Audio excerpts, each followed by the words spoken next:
Hello and welcome to another review by me, Protomario, and we are going to be talking about Call of Duty Advanced Warfare today. I will be talking mainly about the campaign side of things, and touch on multiplayer as well. But before you go thinking that there are some completely new and awesome features in this game that have never been seen before, there aren't, so don't. But that is not to say that the new features put in don't work, because they do, and they work very well. Firstly, the game itself had 3 developers and 2 publishers, making it one of the most diversely developed Call of Duty games. Sledgehammer Games handled the Xbox One, PlayStation 4, and PC versions. High Moon Studios handled the Xbox 360 and PlayStation 3 versions. And Raven Software worked on the multiplayer. It was published by Activision everywhere except Japan, which Square Enix handled. It's so weird to think the company so famous for Final Fantasy published a Call of Duty game. But I digress. With a variety of developers, this game shows promise. I rented and played this game for one day, so I didn't get a lot of time to play multiplayer, but I was able to sample some online matches. However, I will address that later. Let's focus on the campaign for now. The game opens with standard Marine briefing where you will be controlling a mindless Marine A who talks to mindless Marine B about why they joined the Marines. I find this portion of the game a bit stupid and blatantly screaming at me exposition due to both Marines being best friends. Yet this is the first time they talked about why they joined the Marines? And that is my main issue with this game. Its storyline is beyond predictable, from start to finish. Before I talk anymore, be aware that there will be some spoilers for this game. The game introduces exosuits, not full armor suits, but exoskeleton metal suits that enhance strength, give stealth camo, and an extra jump, among other things. Basically, you become the FPS equivalent to Mario. Each mission has specific objectives to complete that involve the suit's abilities. For example,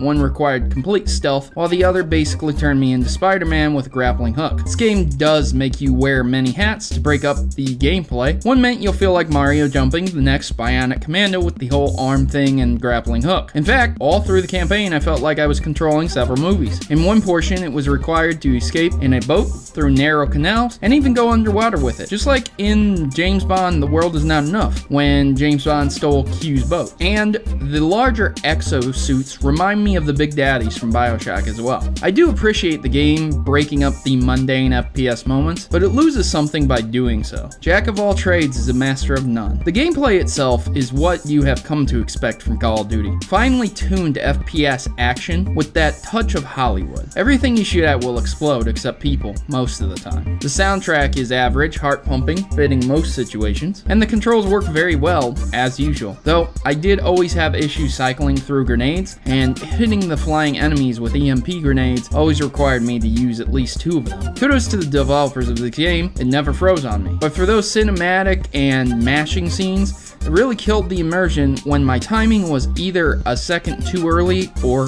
late. Glitches were far and few between, but they still were present. In an early mission, my teammates had triggered the enemy's detection, but were already in a house and ready to breach without letting me know that I needed to kill the enemies. It was a really awkward scene because everyone was stacked up with nothing to do, just looking at me like I was crazy. Also, when talking to a doctor, the doctors were talking to each other instead of me, which threw the lip sync off really bad. And I found a floating dead body. Not bad, Call of Duty game. At least the AI wasn't shooting trash cans. But the AI, especially your teammates, are absolutely terrible. I have watched so many times as my teammates will run ahead of me and the enemy will still be there and let me get shot in the back. I even saw an enemy in front of me and behind my teammate, which left me scratching my head. This also had me shooting many of my teammates more times than I'd like to admit. And finally, on recycling. Many people might not catch this, but the final battle is pretty much the same as Modern Warfare 3, almost to a T. I won't ruin it, but the similarities are there. If you play this game, make sure to watch or play the final mission in MW3 as well and see what I mean. Tisk. And I thought you brought new things to the table, Call of Duty,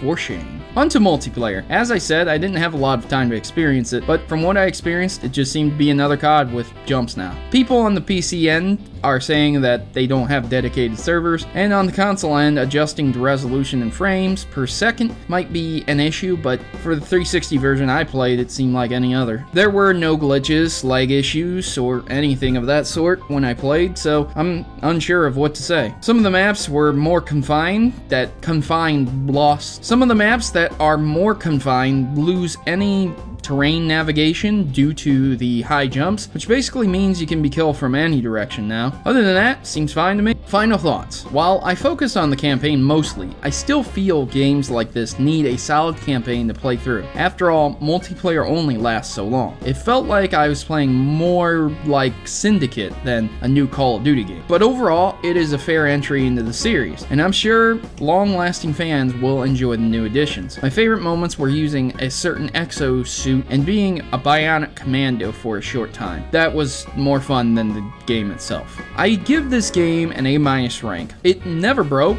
never froze. It was solid Hollywood blockbuster-ish action-packed campaign with decent multiplayer. The only downside was the predictability. Well guys, that's Call of Duty Advanced Warfare. If you're interested in picking it up, you now know my opinion. And feel free to leave comments and questions and concerns down below, since I cannot address everything in one review. Thanks for watching, and please remember to like and share my work with everyone. Thanks for watching my video, and please consider joining the Maverick Rebellion today. Together, my subscribers are more than just people. We are Mavericks who desire to change the gaming stereotypes and bring a better sense of community to YouTube. Individually, we can accomplish so much, but united, we can change how the world views gaming. Please consider joining our cause and subscribe today, and you'll be part of something bigger. You'll be part of an army and part of a rebellion against injustice. Mavericks unite. I am Protomario, and I approve this message.